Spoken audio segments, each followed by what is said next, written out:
Hello everyone, welcome to the new episode of my video series Polity by M Laxmikant. आज की video में मैं आपसे डिस्कस करूंगा हमारे कॉन्स्टिट्यूशन के सोर्सेस के बारे में कि हमारे कॉन्स्टिट्यूशन को हमने कहां से बोरो किया है, किस कंट्री से हमने कौन कौन से फीचर्स को बोरो किया है। काफी बार एग्जाम्स में क्वेश्चन आ जाता है, जैसे कि पूछा जाता है कि फंडामेंटल राइट्स को हमने कहाँ से बोरो किया है, डायरेक्टिव प्रिंसिपल्स को हमने कहाँ से बोरो किया है और फंडामेंटल ड्यूटीज को हमने कहाँ से बोरो किया है। So let's start our video और आप देख रहे हैं ई गुरुकुल एनसीईआरटी स्टफ। जो सबसे पहला सोर्स है हमारा, वो है हमारा गवर्नमेंट ऑफ इंडिया एक्ट 1935। इससे हमने बोरो किया है फेडरल स्कीम। इसका सिंपल सा मीनिंग है सेंट्रल और स्टेट गवर्नमेंट का कॉन्सेप्ट। ऑफिस ऑफ गवर्नर, ये हर स्टेट में सेंट्रल गवर्नमेंट का एक रिप्रेजेंटेटिव होता है, ये आप सब लोगों को पता ही होगा। जुडिशियरी, न्यायपालिका जो है हमारी, पब्लिक सर्विस कमीशन जैसे कि हमारा यूपीएससी है, स्टेट पीएससी है, और इमरजेंसी के समय में क्या क्या प्रावधान और प्रशासनिक व्यवस्था रहेगी, ये सब लिया है हमने गवर्नमेंट ऑफ इंडिया एक्ट 1935 से। ब्रिटिश कॉन्स्टिट्यूशन से हमने क्या क्या लिया है, इसमें सबसे पहले हमारा संसदीय कार्य प्रणाली, फिर आता है rule of law. Rule of law का सिंपल सा मीनिंग है इक्वलिटी बिफोर द लॉ, कानून के सामने समानता, मतलब कानून सबके लिए बराबर है, गरीब अमीर सबके लिए। लेजिस्लेटिव प्रोसीजर, लॉ बनाने का जो प्रोसीजर है हमारे देश में, लोकसभा से बिल पास करना, फिर राज्यसभा से बिल पास करना और लास्ट में उसको प्रेसिडेंट का जो कंसेंट मिलता है, तो ये सारा का सारा जो लेजिस्लेटिव प्रोसीजर है ये भी हमने ब्रिटिश कॉन्स्टिट्यूशन से लिया है। सिंगल सिटीजनशिप,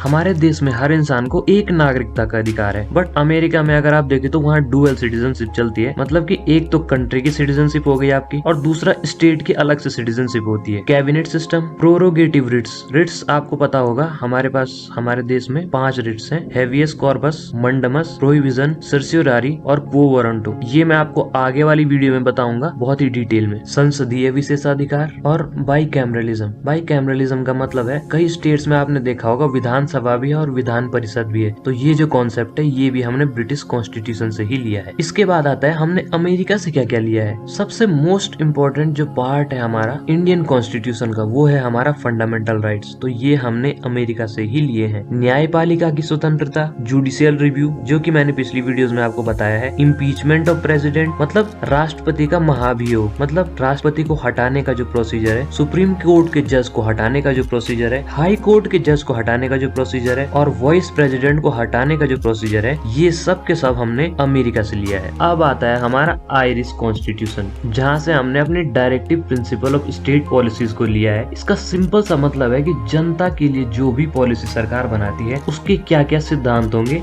ये हमको directive principle of state policy बताते हैं। और आयरिश कॉन्स्टिट्यूशन ने डायरेक्टिव प्रिंसिपल्स को लिया है स्पेन से। हमारे राज्यसभा के सदस्यों का निर्वाचन और प्रेसिडेंट का इलेक्शन किस मेथड से होगा, ये सब चीजें हमने लिए आयरिश कॉन्स्टिट्यूशन से। अब आता है हमारा कैनेडियन कॉन्स्टिट्यूशन, यहाँ से हमने सेंट्रल गवर्नमेंट का पावरफुल होना, रिजर्व पावर है जो सेंटर की, गवर्नर्स का अपॉइंटमेंट जो कि सेंटर के द्वारा किया जाता है, और advisory jurisdiction of supreme court, मतलब कि सुप्रीम कोर्ट से जो भी सलाह मांगी जाती है उसके अधिकार क्षेत्र के अंदर आता है वो। ये सब हमने कैनेडियन कॉन्स्टिट्यूशन से लिया है। इस चीज को आप ऐसे भी याद रख सकते हैं कि कैनेडियन में जो है हमारा सी आता है, तो सी हमारा सेंट्रल गवर्नमेंट में भी आता है, तो सेंट्रल गवर्नमेंट की जितनी भी पावर्स वगैरह हैं, ये सेंट्रल गवर्नमेंट से रिलेटेड जितनी भी पावर्स हैं, ये सब के सब हमने कैनेडियन कॉन्स्टिट्यूशन से लिया है। सो आप इस चीज को थोड़ा ऐसे करके भी याद रख सकते हो। ऑस्ट्रेलियन कॉन्स्टिट्यूशन से हमने कॉन्करेंट लिस्ट, जिसका मतलब है वो सब्जेक्ट जिन पर सेंटर और स्टेट दोनों कानून बनाते हैं। व्यापार की स्वतंत्रता हमने ऑस्ट्रेलियन कॉन्स्टिट्यूशन से लिए, और joint sitting of 2 houses of parliament, अगर कभी किसी बिल पर लोकसभा और राज्यसभा की सहमति नहीं बनती है तो उस कंडीशन में ज्वाइंट सिटिंग कराई जाती है, मतलब एक साथ बिठाया जाता है लोकसभा और राज्यसभा के सदस्यों को, और ज्वाइंट सिटिंग की जो पावर है वो लोकसभा के स्पीकर के पास होती है। तो ये सब लिया है हमने ऑस्ट्रेलियन कॉन्स्टिट्यूशन से। जर्मनी से हमने इमरजेंसी के टाइम पे फंडामेंटल राइट्स का सस्पेंशन लिया है।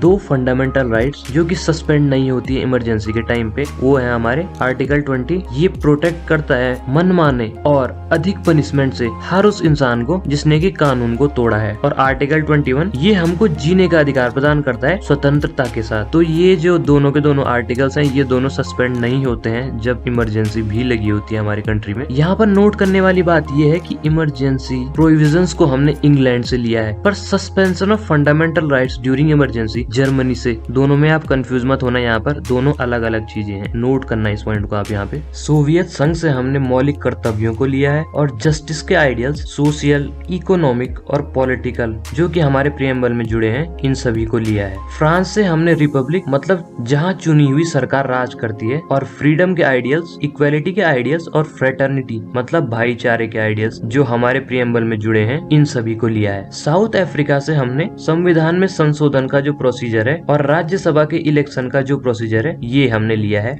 अब आता है हमारा लास्ट कंट्री जहाँ से कि हमने प्रोसीजर स्टेब्लिश्ड बाय लॉ को लिया है, वो है हमारा Japan. Procedure established by law का सिंपल सा मीनिंग है कि जब कोई भी नियम बन के आ जाता है तो उसको चेक करना कि उसका प्रोसीजर जो बनने का था क्या वो सही था, मतलब जो भी प्रक्रिया उसको बनने में यूज में आई है क्या वो सही थी, क्या लोकसभा, राज्यसभा और राष्ट्रपति के द्वारा सही प्रक्रिया से उसे मंजूरी दी गई है। तो ये था हमारा प्रोसीजर स्टेब्लिश्ड बाय लॉ। सो आज की वीडियो हमारी यहीं पर एंड होती है। आई होप आप लोगों को समझ में आ गया होगा कि हमने कौन कौन से कंट्री से कौन कौन से फीचर्स को बोरो किया है। अगर आपको ये वीडियो हेल्पफुल लगी हो तो प्लीज लाइक करना मेरी वीडियो को, सब्सक्राइब करना मेरे चैनल को और कमेंट करना मेरी वीडियो के नीचे। अगर आपको नहीं भी पसंद आया तो बताना कि आपको कौन सा पार्ट पसंद नहीं आया, या आपको कोई पार्ट अगर समझ में नहीं आया तो प्लीज बताना कमेंट में, सो दैट कि मैं नेक्स्ट वीडियो में उस चीज को इम्प्रूव कर सकूं।